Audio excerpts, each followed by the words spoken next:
Hey guys, what's up? Welcome to another Beyond All Reason quick replay analysis. I am your host Zateo, and today we're going to be doing a review for Tomruler. Let's get into it. Now this one is part of a three-game review set that Tom has given us. I did look over the other ones, but I feel like a lot of what's I'd point out would fit into this video as well for this third game. Um, But I did take a few notes on that I will provide to you. So we're just going to be looking at this one game for today. Reasonable opener. Solar lab, couple of wind turbines. Sharing one. Oh, also notes, I am playing as well. I'm actually spawned up here playing the air player. Um, and just to point out before we get further into things, there's definitely like in each and every one of these games, Um, it's not necessarily on you to to win the game, especially since you're lower OS in this lobby or in the other lobbies especially. Um, there's a lot of mistakes team wide, and there's definitely a lot of mistakes that I make and a lot of things that I wish I could have done better. Um, so keep that in mind. There's definitely some misplays I did as the air player. Um, I'm actually pretty new to air, but people say I do a reasonable job most of the time. So I try to play air more to, just get some practice in for it. But yeah, let's see. You get your con out, you get some scouts out. Your allies getting hit a little bit, so you respond to that. Transport comes over for the commander, and he is coming out. So one thing to note here is your energy is quite low. I would have maybe built a few more wind turbines first and then gone out with your commander, just because wind is kind of low and you kind of want to raise that a bit first so that you can actually like start building your base up at a reasonable time. Also notes on this map, it's there's four players. These four players are meant to kind of to push forward and hold the front lines on the bottom section of this map, and it's a metal it's a map that's low on metal, so it's sort of hard to get a bunch of units out like too early, and so it becomes an issue of how to hold this part of the map when you have so little metal. And I guess just to point out really quickly, I would not open with the stout on this map, just because trying to hold here with stouts is kind of hard because it's hard to get a lot of them early because they are expensive. So I would suggest maybe opening with some blitzes, especially if you're one of the frontline guys, to open with something that's a little cheaper and a little faster to respond to scouts and things that try to get by. And then beyond that, since you're the backline person, you could start with something else. It's just something I see as a weakness in terms of the entire team right now. Um, and I would suggest maybe starting with whistlers or starting. I mean, I guess you could get a couple of blitzes yourself, but ultimately your job is to support these two players. And depending on what this other back player does, just kind of responding to what your allies do and getting the units that are appropriate for that. I'll talk a bit more about that later. But first, it looks like okay. So you are grabbing this mech first, so that's good. Transport over there. So yeah, Whistler's not a bad choice. It's just things like Whistlers and Stouts are not going to be able to cover this area if there is a run by. So just keep that in mind. Your scouts are in a nice forward position. Yeah, sending them out ideally, to bases, avoiding as much fire as you can. There are some enemy blitzes here, so it's going to be hard to, dodge them unless they miss micro them or something. All right, so your commander. Oh wow. Okay, so this is too far. This is very, very risky. Especially if they spot it. The air player on this map, air players generally open with fighters, or with transports first for allies, but like fighter to deny your enemy from transporting too far. So this could very easily get picked off just by a single fighter. But also, you know, on this map, because it's a low metal map, losing your commander. I mean, losing your commander in the enemy lines early on is a very, very, very big deal. But it's like even doubly so on a low metal map like this. You know, so this is extremely risky. Um, so yeah, you're going out to secure that nice forward position.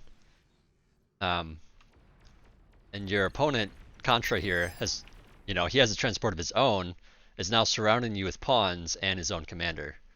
And there's really not, like, you yourself do not have too much here alone. So you're kind of reliant on your, you know, your ally here to help you, and that's, you know, they might not even see what's going on, so like you can't really expect it too much. But also just like Contra especially is very good at these frontal positions with the commander, and he'll degun every single one of your units very easily. You know, so something to keep in mind. So yeah, losing this commander here, very, very, very big deal. This is going to change the entire course of the game, because Contra here is going to have some extra metal to work with. You know, so what that means is now Contra has the metal to basically hold you and your front guy pretty easily himself, which means there's going to be 3 players that can push on red here. Red and dark pink here. You know, so it's just going to be a lot of pressure.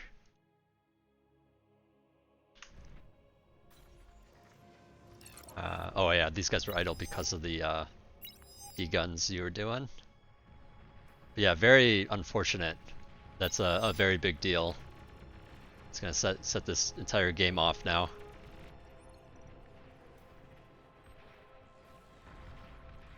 Yeah, it's just a little too far forward. I would say if you're going to transport here maybe. Because going further, like, you're gonna run into radar, you're gonna run into people, you know.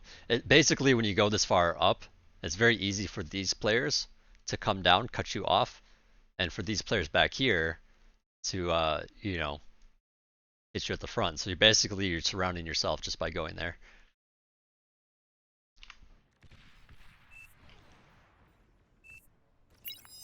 Alright, so looking at your base here. So I'm seeing only 1 constructor, and that's gonna set you back a bit too. Yeah, okay, so it's good that you're producing a second one, but yeah, to build up some energy. On this map, it's okay to convert some of it, you know, but it's like you kind of want to do a half and half on this map, where you produce, you know, units when you need to, but also like trying to work on your energy. I'm not sure if you quite had enough energy to really utilize this. I would have maybe built a few more wind turbines first.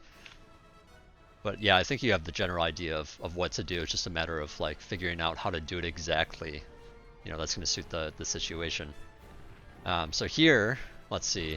Yeah, so this is very, it's kind of the same thing as the commander. It's very, sorry, I think the music's a little loud. Not sure how it's coming up on the recording. But anyways, these guys here are a little too far forward as well. So vehicles do not turn around very quickly, and so it's very hard to dodge D-gun shots. And when it comes to Stouts and Janus, they have to kind of, like, they do outrange the commander, but it's so slight, or I should say outrange the D-gun, but it's so slight that it's very easy to lose these units if you try to do something like this. So that the chances of getting D-gunned when you get that close is very, very high. You know, so this is a huge risk, and losing these 2 units is a huge deal as well, because again, this is a low metal map, and things like Janus and Stouts are more expensive than your other options.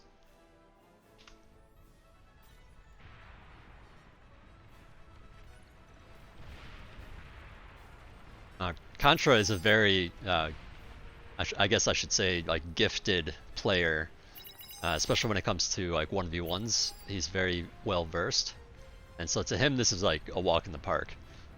You know, he's going to be able to use his pawns very effectively. So here's the next thing I want to point out is, I don't know if you're paying attention to what Contra has, but it's a bunch of pawns. And pawns, you know, of course excel at raids, they excel at running around defenses, around slower units. So these pawns can pretty easily just swing up here and attack whatever direction, you know, or press forward to hit you or Rovan back there. Um, you know, so you're gonna want, like, your team, I shouldn't say you necessarily, but your team should want something to counteract that. Like, not as in like counteract it in the future, but counteract it as soon as possible. And it's something that they might not do, and you know, to counteract it, you kind of want, like in your case, you're gonna want blitzes. Um, you know, but then if he doesn't do that, then the blitzes aren't as useful. But the thing is, if they become less useful, you can reclaim them. So like, you know, it's really not that big a deal to get a few. To deal with that. Like, I'd say maybe 4 or 5 blitzes could deal with this pretty easily. You just want something to be able to catch them, because Whistlers aren't going to be that unit. And yeah, and this here, this is a little too far forward because your other ally has moved back here to respond to a threat up here.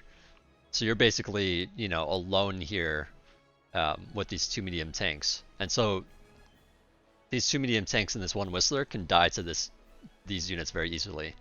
You know, and you know, pawns are weak against laser towers as well. So that's another thing you could, or I should say your allies could potentially do, is just like, you know, have something in the middle in terms of laser towers to prevent that, knowing that there's pawns running around.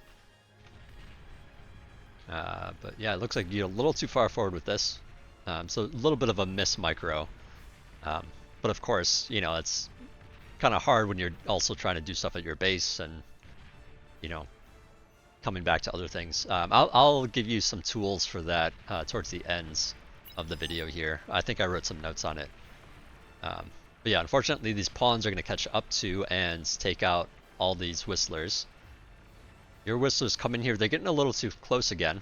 They don't need to be in the face of the pawn, you know. And they should be moving this way, with the pawns moving that way. You know, that way they can take shots, you know, side shots basically, as you guys run along. So unfortunately, Rovin's going to take some damage here. And then at the bottom here, because all you guys were responding to those pawns, now, you know, Light Brown is having some issues with some run-bys as well. So quite unfortunate.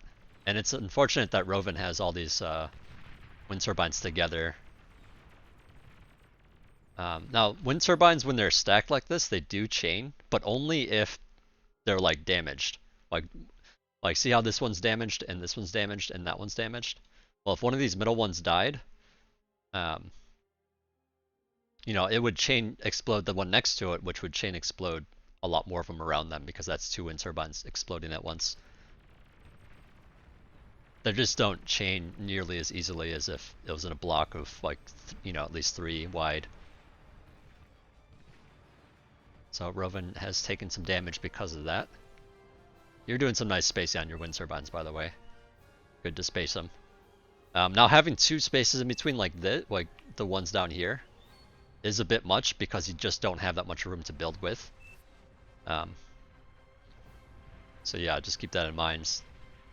Because on this map, you know, if you're going to eco pretty hard early on, you know, that usually means a lot of wind turbines. So you got some blitzes now, so I think this was a response. I feel like you know to get them to respond to the pawns. You know, seeing this like this. But at the same time, it's sort of like, you know, at this point, the pawns have done what they're going to do, and, you know, now more and more units are going to be in this area, and there's going to be more defenses. So the likelihood of him doing that again is very slim. So building these after the fact isn't really going to help you much here. You know, instead you could have gone with more Whistlers. Stouts and Janus are okay units in this situation. I would personally go with more Whistlers because they can add a lot of value. Like a Whistler stack is much harder to get killed off than, you know, a bunch of Stouts and Januses. So I feel like that's a better composition for this map in particular. Unfortunately, Red took a lot of damage as well. So here, your Metal has risen a bit, and I think that's, I don't know if you're yeah, you must be reclaiming out here with this, or maybe you're trying to reclaim out here with this constructor. But either way, having another one to just boost a few things would be nice. Personally, I like to have 3 in the base on a map like this. I see some people go a little too heavy, but like to me, 3 is pretty good. Here's some bombers. That's unfortunately on me. But also, you guys do have, I mean, you do have some whistlers out here, so I mean, it should be okay-ish.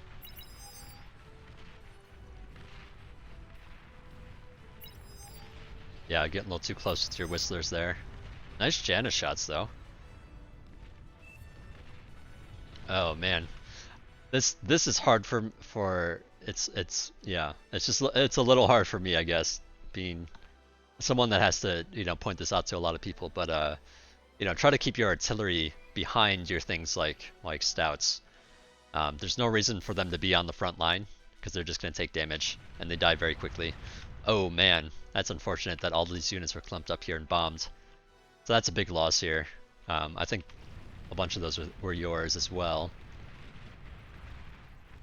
Yeah, just I guess to point out what I'm doing, just to say like why I didn't defend that very well, is I ended up going more eco than probably their air player. Let's see this player. Or not. I don't know, I just have less fighters, so I couldn't really engage this because they have plenty of fighters here.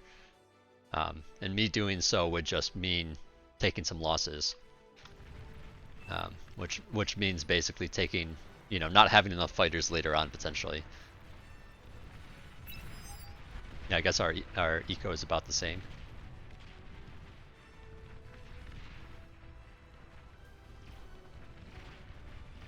Let's see, what are you doing back at base? Because your metal's getting quite high. I mean, I guess it's because you had that constructor out here reclaiming, right? So yeah, either way, so going back to the whole 3 constructors thing at base, I like to have 3 here because basically 2 assisting the lab is oftentimes a bit too much, but that third one can switch between like building eco and assisting the units coming out, depending on what you need. And especially if you have a constructor out here eating metal, then you're going to get some extra metal, and it's nice to have a little bit more build power for that. So here it looks like you're going full into Janus Stout. Which, I mean, it's not a terrible composition, but at the same time, when Whistlers get massed up, they might start having some trouble because it's hard to get a mass of these on this map. Whistlers can generally, pick things off from a distance, so it's just hard to get enough of them if you're up against Whistlers and stuff. But yeah, lots of stouts out here for a lot of players. But now T2's shown up. So one of the things is, Contra was able to eat your commander here, and has probably eaten plenty of this reclaim. So Contra has actually gone for a fairly quick T2. And so now he's showing up with hounds, and he's got his mexes upgraded. So with that in mind, it's sort of like your team needs to switch gears. Of course you guys took a lot of damage, so it's kind of like you just need units out to help, zone the enemy out of your bases. But at some point you guys do need to switch. As the sooner the better. Assuming that you're not going to die because you switch. You just want enough out here to defend. And the longer you wait, the harder it's going to be later on. And now that you guys see these hounds out, it should definitely be like in your position. You might want to just look around and see like, okay, how are my allies doing? What can I do differently, or what can I do to support them? And as it is right now, I would say, I mean, first of all, they took a lot of damage, right? So like, there's really not too much that you guys can do. You do have an ally getting some T2 out to support, so You know, especially with Mausers. Mausers have some nice range, and they can deal with Hounds pretty well. You know, so given that, you know, the enemy's not going to push into you guys too much because of the Mausers, unless they get like a big mass together. And usually at this time, people are starting to get tier 2 and stuff. You know, so that's kind of unlikely at the moment. And so it's sort of like one of you, at least one of you guys, should prioritize, you know, getting that T2 economy rolling, and you know, to deal with the eventual T2 that's going to be coming out here in not too long. Especially, you know, it's like 12 minutes into the game, so it's kind of like, you know, you guys just are going to need an answer soon. So your allies, I would say in this situation, you know, Brown has it covered here. He doesn't really, you know, eventually he will lose his position because the Hounds can just take all this down. But it's going to take time. And Orange has these Mausers here to do a lot of support as well. And it's just supporting Red and rebuilding. And then I even have a commander here to, you know, safeguard against, you know, blitzes and, or, you know, against tanks and stuff trying to roll through. So although this doesn't look terribly covered, it's sort of like you guys need to risk something. It's a little goofy to build these here, by the way. Roven.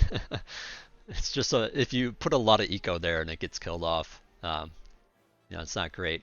On a map like this, since there aren't a lot of mexes in the middle, there's no real reason to like sit here and defend, you know, defend this. You don't really need to defend this area, you know, too well. You know, you can just defend it, and if you need to, you can push back. Essentially, is what I'm saying. Is like, I guess, you know, when these T2s start coming out, you guys can give up some ground and still be okay, because there isn't a lot of mexes here. You know, if it means that you guys are getting your own T2.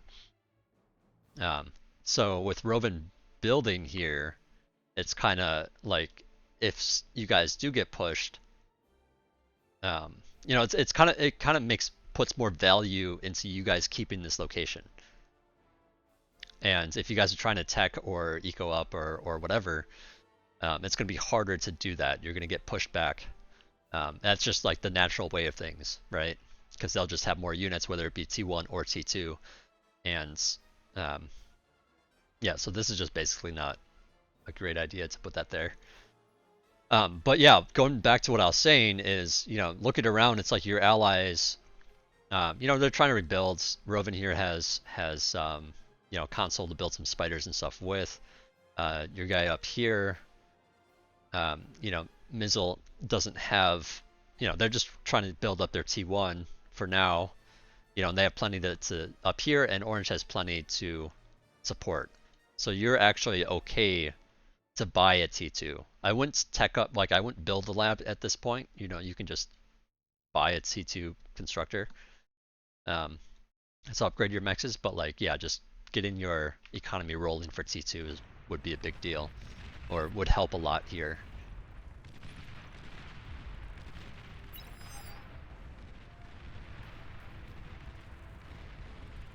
Oh, I also forgot to point out, so when the game starts and you figure out where, you know, which enemies are in what spots, I would suggest taking notes of where the strong players are on the enemy team and where your strong players are.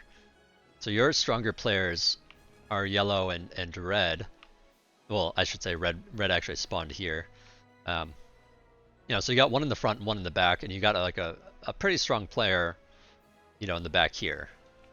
You know, and your front players are a little bit weaker than their players because they have their two strongest players in these positions, and they have weaker players on eco.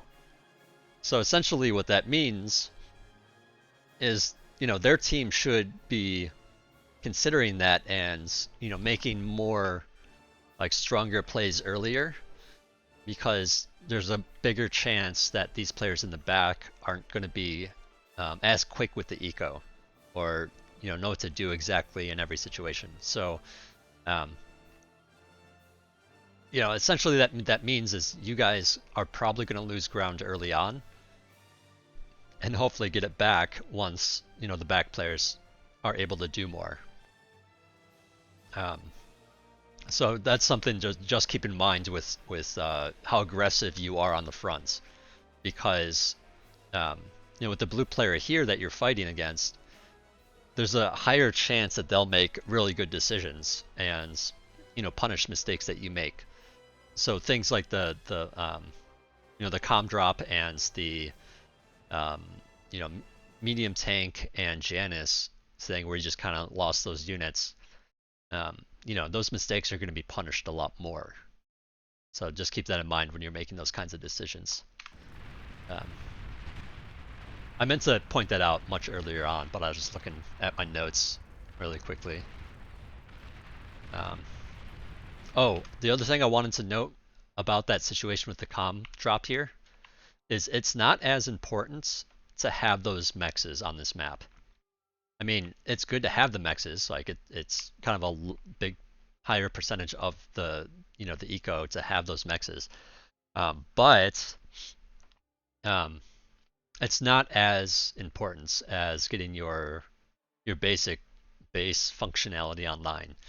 What I mean by that is getting enough constructors, building enough energy and stuff to support the production of units. Because if you I guess to contrast that, like on maps where there's some high value mexes in the middle that are very important, it's more important to get your commander there set up, get those towers out to defend it so that you just have an easier time defending it.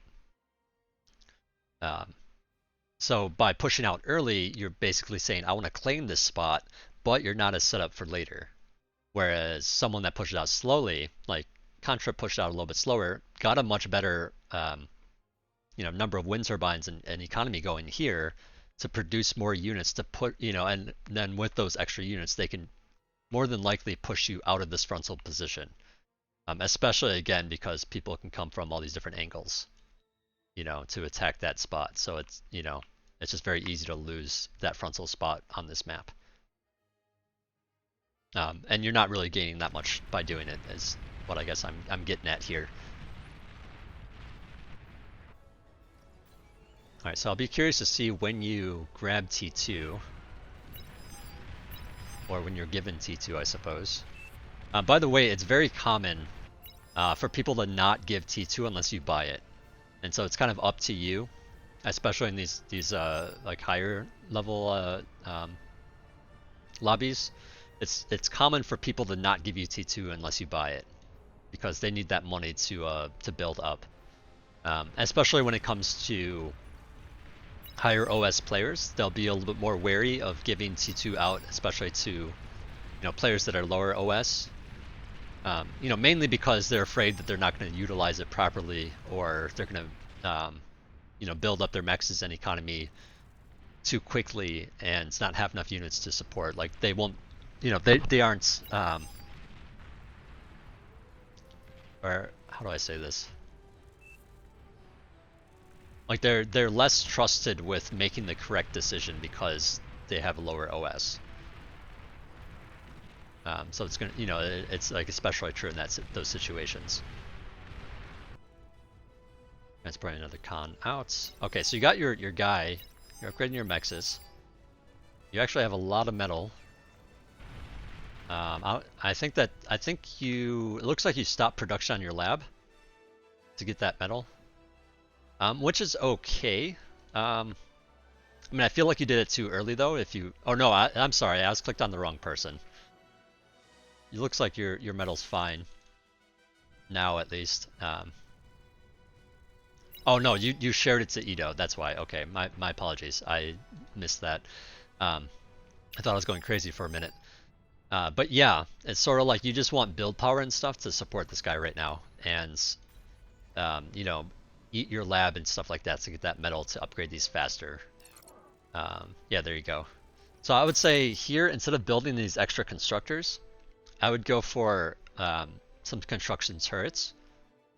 Now it's going to be nice to have these for when you upgrade this mex down there, but especially on this map where there isn't a lot of mexes to upgrade, you don't really need a lot of mobile build power this early on.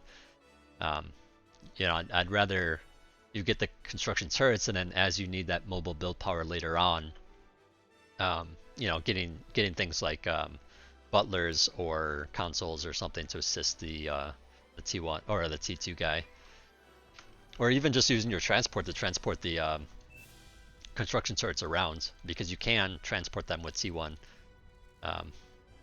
You know, note that these things, you know, when under transport it says heavy, that has nothing to do with how like what unit can transport it. It actually has more to do with how quickly those units get transported. So something that's labeled as heavy, you know, the transport will move slower because it's heavy. Basically, is what that comes down to. T1 transports can transport the constructor, or the construction turret, I should say.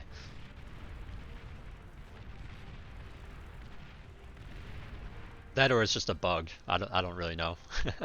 It might just be or not a bug, but like a, you know, like something might have changed, and all of a sudden the T1 transports can move them, and now it's still labeled as heavy. I'm not sure if that's the case.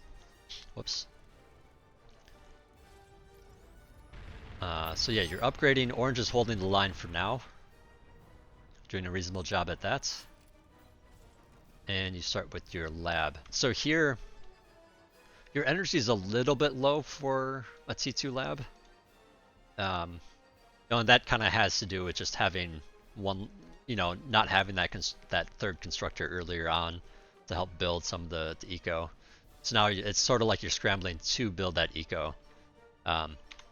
And in situations where you are scrambling like this, I would suggest to build advanced solar, because they're going to take a lot less time to build, just to get, like, you know, some initial, because it's going to be a situation where you want that sooner than later. Once this, you know, once you start getting T2 units out, you don't quite have enough for it. I mean, you can, but it's going to produce a little slower.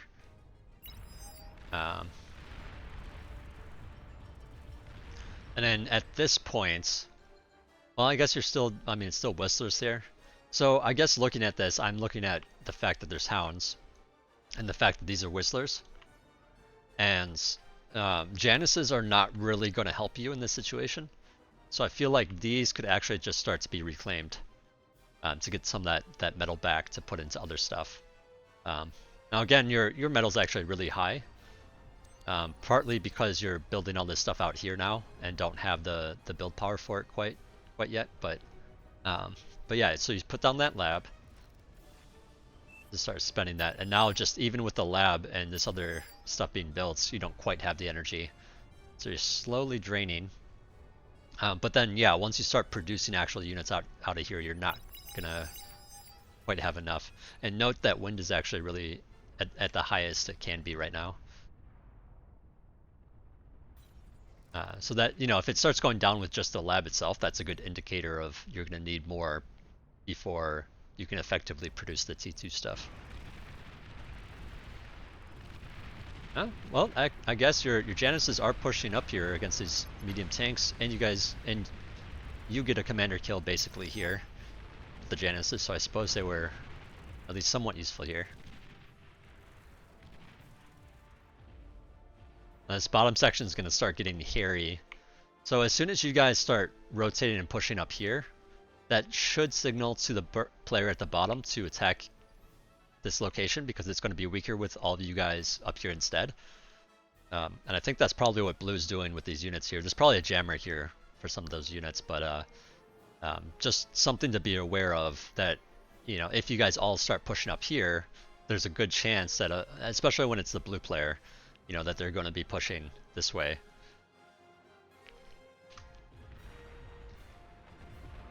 Oh, just taking some of the reclaim. Oh, no, there's some Hounds back there.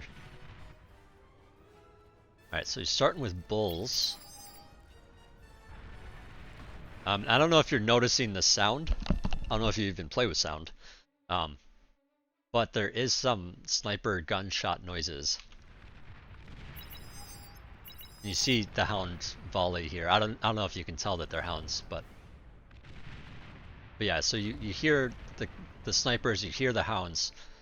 Basically, Bulls are not going to be great. You know, they're going to be they're basically countered, pretty hard countered by snipers. So I'd say this is completely the wrong unit choice. And it looks like your ally down here is also doing bulls. So that's just like stuff that's going to die very easily to snipers, unfortunately.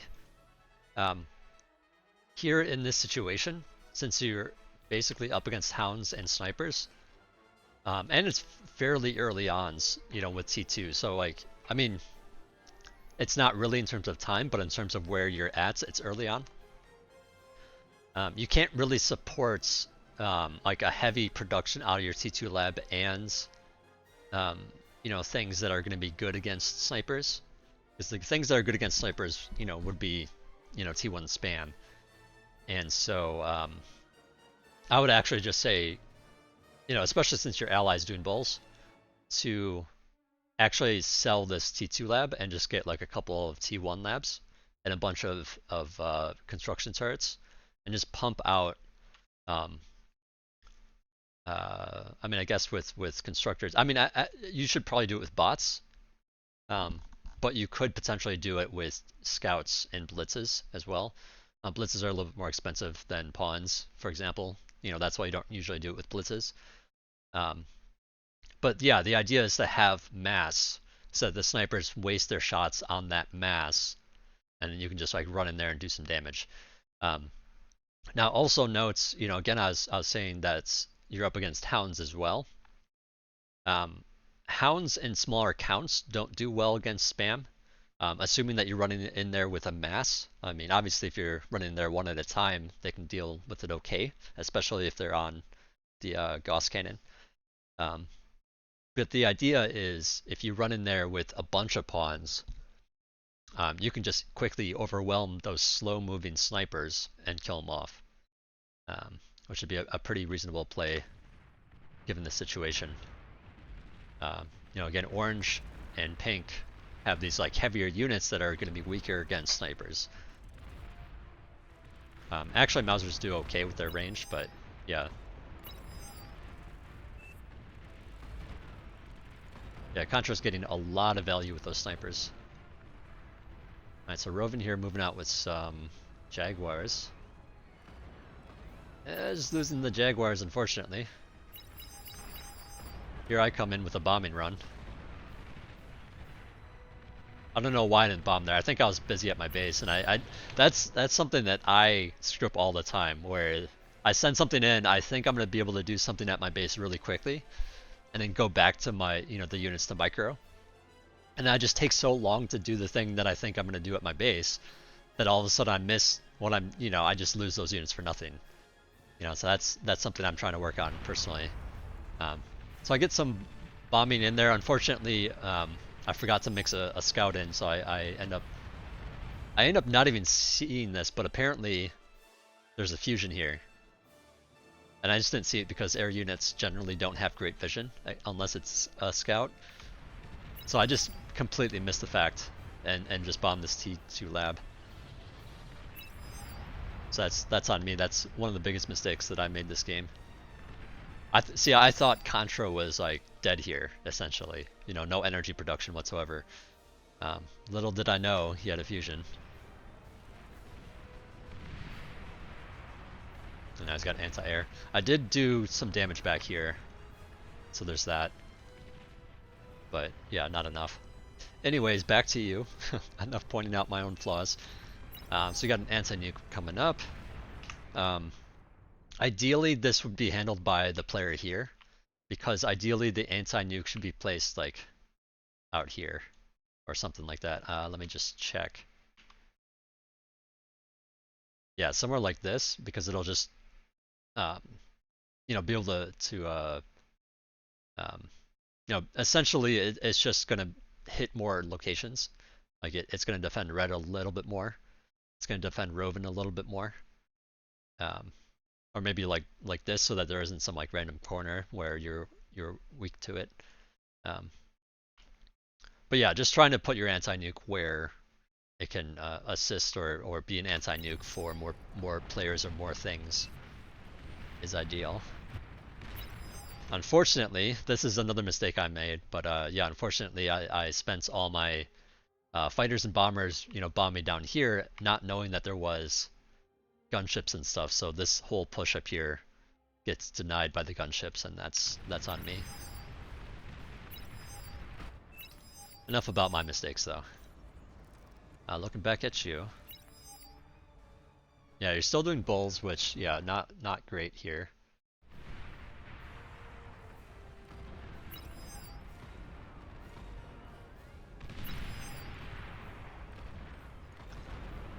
Also notes, like, if you're dealing with spam or dealing with, I don't know, basically bulls are not a great choice for a lot of things, because you kind of need a mass of them for them to do much. They're and medium tanks are kind of the same way here, where it's kind of like you need a mass of them, otherwise they attack slow enough that a mass of units can actually just roll up on them and take them out pretty easily. So even if you weren't against snipers, they're not going to be the greatest thing to have here, just because, again, it's a low metal map, and it's going to be hard to get like a bunch of them going. So it's going to be a little bit better to do things like Mausers in this situation. And Mausers would actually do pretty well against snipers and hounds as well. So I guess that's another like thing you could do instead of doing just spam. You could do Mausers and spam. Especially once you get your economy really rolling. Mausers are pretty cheap, so you can do that a lot more effectively. Here I'm blindly trying to kill the snipers. I think I missed, but now I see them. Here's my radar guys. So I finally get the snipers. Here I should be prioritizing fighters. I'm a little bit overwhelmed because I'm dealing with all the stuff on top as well. Let's see, Rovan does get a couple guys in here. And now we see the fusion. Sheesh.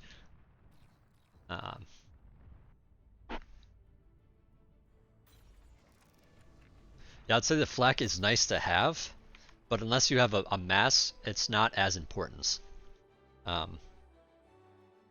You should be able to rely on your air player a little bit more than maybe you're able to this game with me being in that position right now. And it's nice to have a flak to help against fighters and stuff, and against bombers and whatnot. But I would say here, since we're basically being outgunned by the other team pretty well. There's only there's 5 bulls here and an anti-air. A lot of things could easily take this out, so I'd prioritize being able to defend against that first and foremost before worrying about things like air. I did take out the sniper, so there is that, I suppose. Now, in some sense, it's arguable that you could push forward with your bulls because I did that damage to Contra. But honestly, like, there's enough here. This player could also swing down because there isn't that much here to contest it. And if you run in too far, these hounds can chase your bulls down and kill them. Hounds are faster, I believe. Let me double check that actually. 65 and hounds are 69. Okay, so it's pretty similar actually, so never mind. I was gonna say hounds can kite bulls pretty well. And they can chase after them if they're microed really well, so it's kind of hard. Let's go back to your view. And just the lack of radar down here means you don't really know what you're running into either. And the fact that the stuff that is down here is jams, so there's that as well. You could get a Juno. Generally, it's the back players that should get the Juno to help the team. But that would help against, Contra's stuff there. And that was just another failed attempt by me. Very silly of me. So you got this ambassador. Now ambassadors are a reasonable unit to have here because they're super long range. But since it's being jammed, you're going to want to manually fire it where you think those snipers are. So here's some scouts that you're getting. So I'm glad that you're getting some spam. It's gonna be very important. Um, and that spam, that scout spam, can give you that vision for your ambassador, so you know where to aim.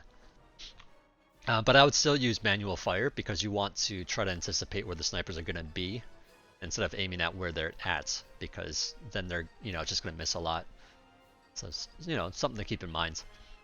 Really quick here too, I want to talk a bit about base layout, because this is somewhat of a big deal in this situation.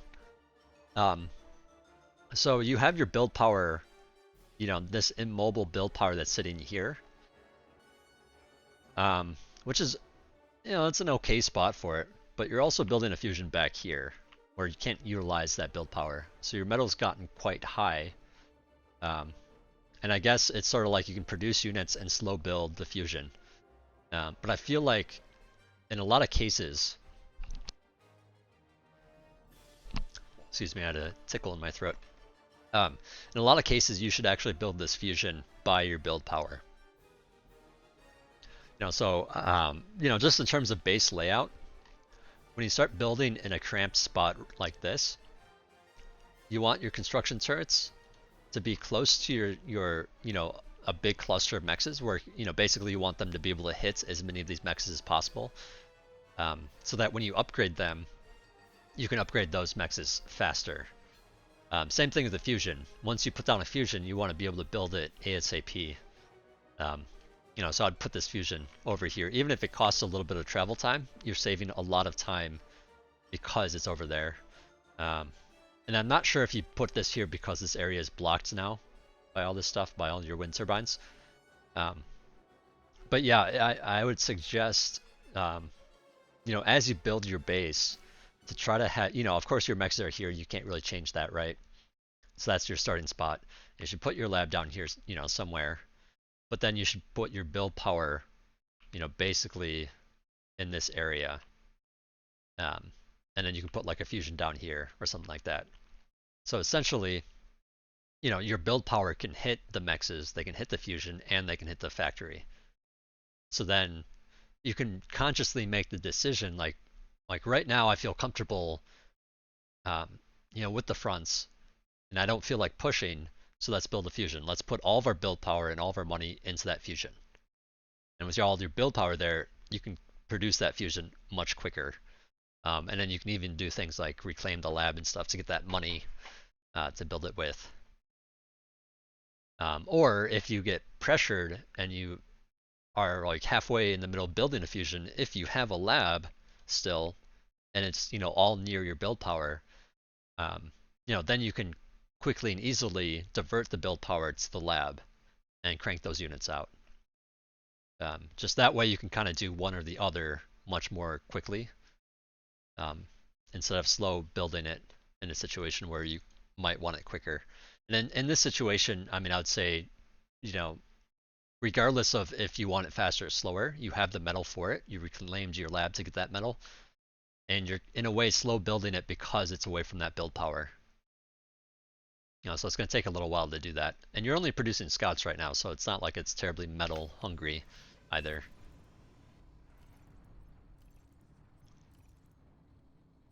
But yeah, just like thinking about where to put your buildings as you build up.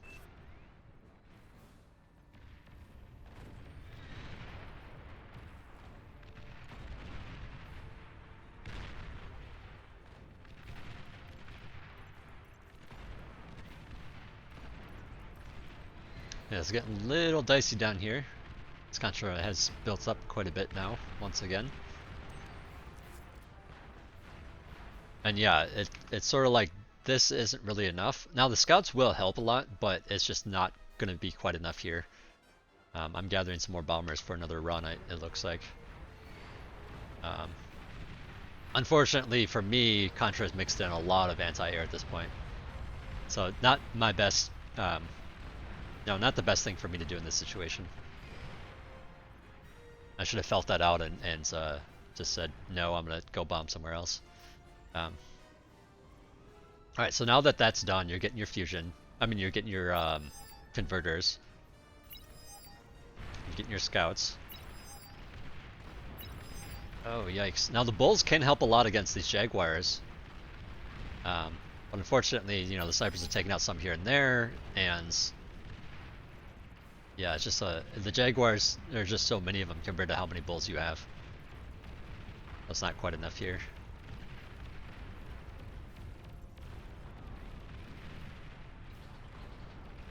Oh, whoops. Accidentally bombed there. Um, so yeah, it's good that you're doing the scouts. I would say you could do scouts a little heavier. Like you could get a second lab here, because these are producing quite quickly out of this one. Um, but they're also supported by jaguars now, so it's kind of like there isn't too much you can do with that. It's sort of like you guys need some range to counteract this. And so now that you have your fusion up, I mean, honestly, you usually want 2 fusions before you do starlights. But you could do starlights just to have that range, because your other choice is the ambassador, and the ambassador is not going to be too great. Mausers would have been a great choice as well, if you're lower economy.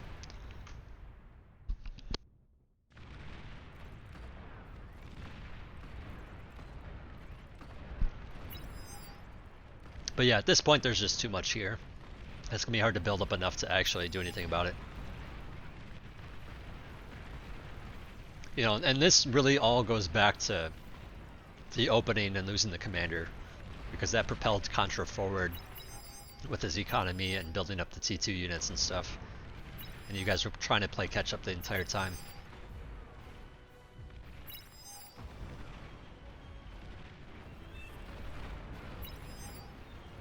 By the way, I don't know if you probably don't have the APM to spare, but if you do or did, try to manually attack these snipers instead, because they're slower and gonna have a harder time dodging the shots. And they do so much damage. Actually, it looks like you are doing that now, so never mind. You do know to do that. Looks like Rovin's making a big play here with some Marauders. Unfortunately, Marauders are not great against snipers, so it's not really the ideal spot to attack at the moment.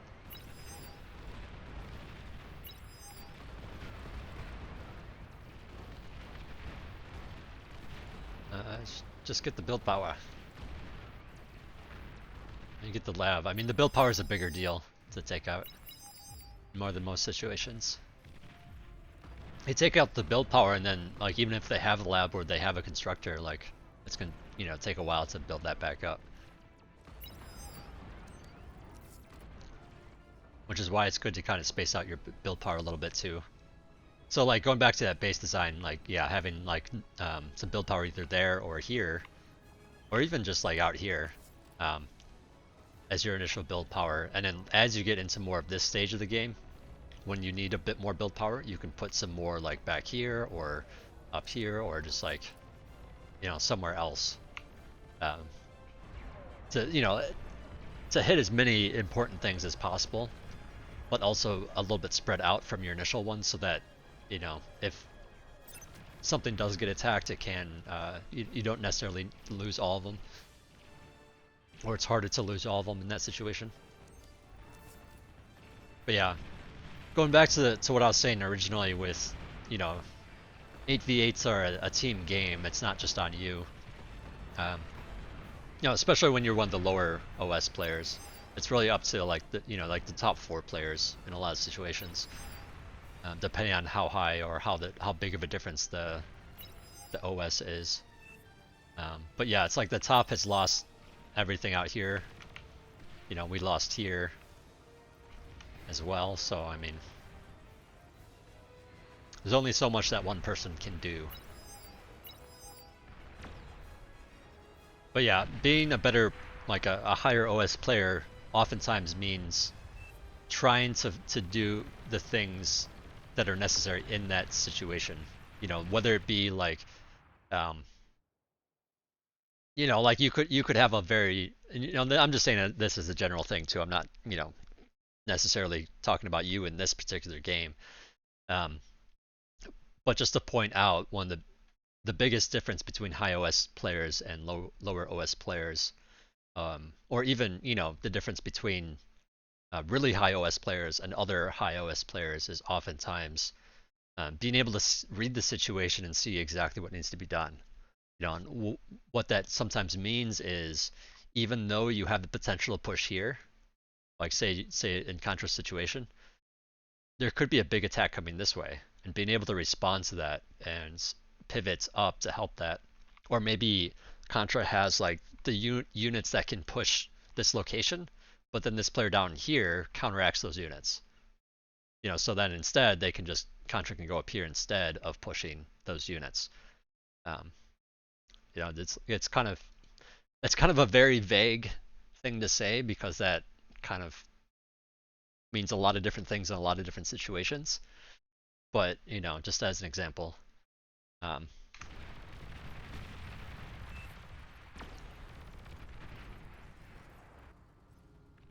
but yeah, at this point, it's like there's not really too much to do.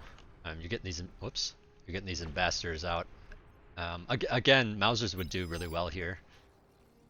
Ambassadors are a little trickier to use because you want to manually fire them, not you know, not set them on auto. So that can be kind of taxing. Yeah, it looks like this game's going to be over pretty soonish. Big push down here.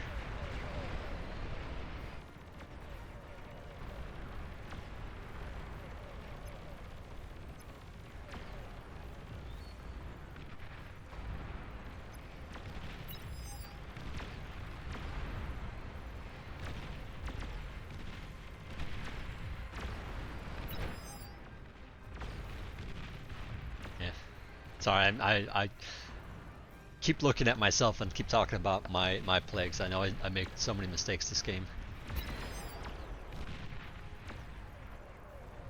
Yeah, so these vanguards are doing some nice work here.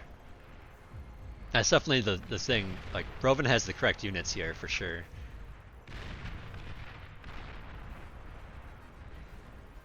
Where are the ambassadors, by the way? Oh no, they're up here doing some work. Radio. I I goofed there so hard, losing all my fighters to that explosion.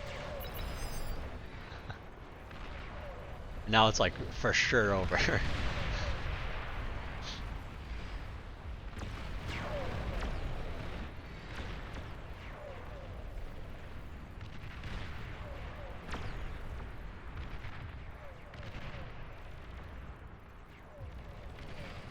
Oh, I think you lost some of those ambassadors.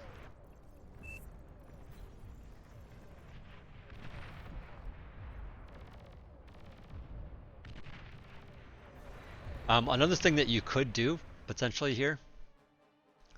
Well, first of all, your lab shouldn't be here, by the way, just because I don't know. It's so much further away. Like you didn't really need to build this build power here. You could have used the existing stuff if you had built over here. But anyway, one of the things that you could do, since you do have a T2 lab at this point, is to make some gremlins, and you're not necessarily using them to like stealthfully get into the opponent's bases and kill them. It's more for vision, like as if they were ghosts or specters. Just, you know, having a couple out here to provide vision for these vanguards and for your ambassadors. And then you can shoo away some of the longer range targets back there that are in the fog of war, that are also probably being jammed. Let's see, where are the jammers? Does he not at this point? Guess he doesn't. There's out of range. Okay. Kind of surprised by that. I assumed he would have some jammers there. But either way, you know, the radar coverage of the team does not reach that far. See if I can get it back on. I don't know why. Oh, here it is. Okay. Yeah. So I didn't have that button on. But I think that these radars of yours, actually it's probably this one. Yeah, this one covers all the way out here. You know, but the thing is his units are just sitting back here. You know, so having some gremlins to see that, you know, so that these vanguards could actually shoot some of these. if they had known. Not that it, the game's over, it's not that big a deal in this particular situation, but just in general, that is something that would help.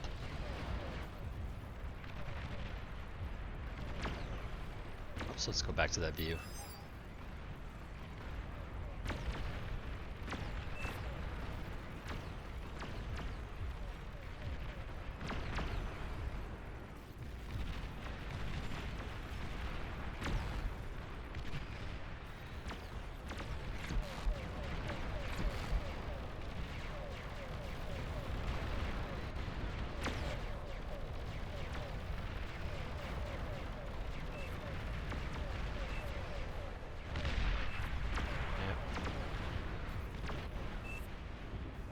Well, that pretty much wraps it up. So I'm gonna go over, let's see, look at my notes really quick. Yeah,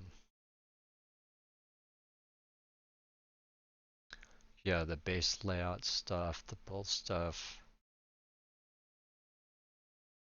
Yeah, I think I covered it pretty well. But as some final thoughts, um, I think two of the things that you might be dealing with is just like a lack of or having slower response time and awareness, or maybe you just don't know what to do in that particular situation. So there's the thing of like blue having a bunch of pawns and there being like a pretty wide gap here, and maybe that was just something you and everybody else overlooked, but that ended up being a big deal as it did some damage to Rovin in the back. So if just any one of you had the blitzes to respond to that, that would have been a game changer. But also just to like anticipate and respond to things before they happen. Like the pawns, I saw them before they got into the base. Whereas you started building blitzes afterwards. And when it comes to response time and anticipation and all that, it's a lot of it comes with experience. But just trying to be mindful of it will help speed that up. Just be mindful that you should pay attention when you can. And also that just has to do with, you do have the APM. Do you have the brain time? Can you divert some of your brain attention to just being aware of the situation? It's hard. I struggle with that quite a bit at times, and yeah, it's not but it's a completely necessary thing in bar to be aware of what's actually going on, to counteract what's coming. And just knowing, like, once they do a pawn push like that, they're not really going to be doing one right afterwards. So there's no need to counteract it. By the time they do it again, you'll have, just everyone in general will have more stuff out. And so it's going to be harder for them to do it, and so they probably won't do it at all. So there's no real need for a response there. So just having that kind of awareness, but also being aware of where your units are in relationship to the enemy. For example, the Janus and medium tank that you lost to a D-gun. In part that's just like being a little too aggressive with those units. And then the other part is just like knowing where the commander is. Having that awareness to know that you shouldn't send medium tanks and Janus to that area. Or it might just be a lack of realizing that it's important not to get too close to a commander that early on with Janus and Stout, unless you're okay with losing those units. And on a map like this, low metal, it's kind of a big deal to lose things that expensive. The other thing is, I feel like you might be a little taxed with APM, like trying to do stuff at your base and doing stuff on the fronts. In fact, I think you guys mentioned that in the thread. I'm just talking about it a little bit. That's something that comes with experience as well. Just practicing, knowing what to do so that you can just do it automatically and doing it quickly. But also just making longer queues. Like once you have an idea of what you want next, you can queue that up as a next thing. And the longer you have stuff queued up at your base, the more attention you can spend on micro and moving your units around. But then anytime you go back to your base, I'd suggest moving your units back slightly, doing the stuff at your base, then going back to your units to micro them some more and move them in again. That way, hopefully that, when you aren't looking, hopefully you're not just like throwing away units. Um, but one of the things that I do to speed myself up a bit, this is something I picked up from my StarCraft 2 days, but just like early on in the game when not much is going on, like in bar, we can queue stuff up during the load screen. And so when the game starts and your commander's just doing some stuff automatically, I do a lot of like box selecting. I'll practice like different box selections, from different corners and stuff. And that just gets my hands like thinking about, you know, different locations, but it also gives me that hand-eye coordination and know exactly, how far I need to move my mouse to click something. And I'll misclick less often and stuff like that. And then with your left hand, you can do things like hotkey shortcuts. Don't do it with your commander selected, obviously, because then you'll just screw up your build order and stuff. But I'll just do stuff like ZC, ZA, ZA, ZA, ZC, ZX, VA. Just like I'm trying to remember what they correspond to as well. Will just help. Doing things like that just help to get your hands kind of warmed up for the game. I find, especially as I'm getting older, it's sort of like my hands need more time to warm up. So, getting them used to clicking and stuff again, I find very, very useful.